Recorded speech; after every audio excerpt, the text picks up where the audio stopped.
Hello, everyone. On behalf of the joint SPE and industry-sponsored GTX Datathon, I would like to introduce you to Team GTXers. We are a 6-member international group of professional engineers vying as part of the Datathon. The problem statement for the set Datathon is to repurpose inactive or abandoned wells for geothermal energy production. Our focus area for this project is 2 specific basins, one coined within the Duvernay and one coined within the Eagle Bind. The Duvernay is specific to the Western Canadian Sedimentary Basin, while the Eagle Bind is specific to the Gulf Coast Lower 48 Basin. Slide 4 depicts the illustration of the more focused zoom in of these 2 basins with some commentary on the stratigraphic and structural elements. The business case for this project is such that geothermal energy is a key future energy transition opportunity that establishes clean energy and potential cost effectiveness of providing geothermal energy, especially when existing well bores are can be leveraged.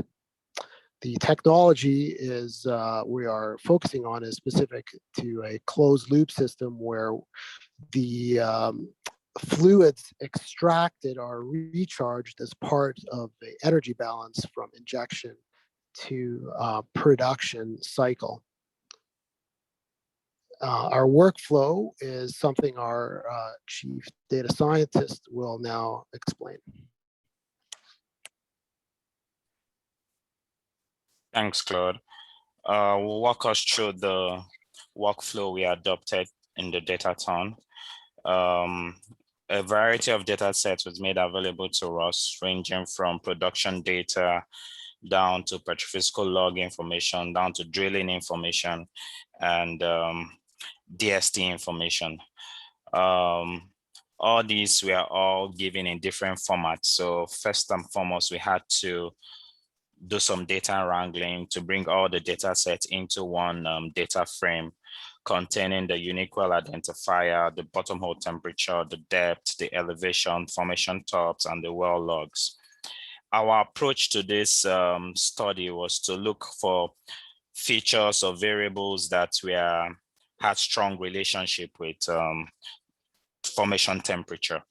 And as such, our focus was on the depth and on any data set that was able to describe the formation. And that was what led us to pick the formation tops, the gamma ray log, and the resistivity log. So we went forward to exploratory data analysis, where we carried out univariate and bivariate analysis using density plots and pair plots. We filled the missing values for the logs using average values found in the various formation tops. We carried out a correlation of the different features, and we also looked at outliers and tried to remove them. For the formation tops, which were categorical variables, in order to model them, we had to carry out one-hot encoding, and we did our train validation set splits. And for the modeling, in order to evaluate the model, we carried out k-fold cross-validation. And we used the tree-based pipeline optimizer tool to determine the best model. And then we went forward to predict the formation temperature, estimate the geothermal parameters like temperature gradients, geothermal potentials, and we classified the different basins. And these are just view graphs that shows what we carried out. This is the exploratory data analysis looking at the bottom hole temperature.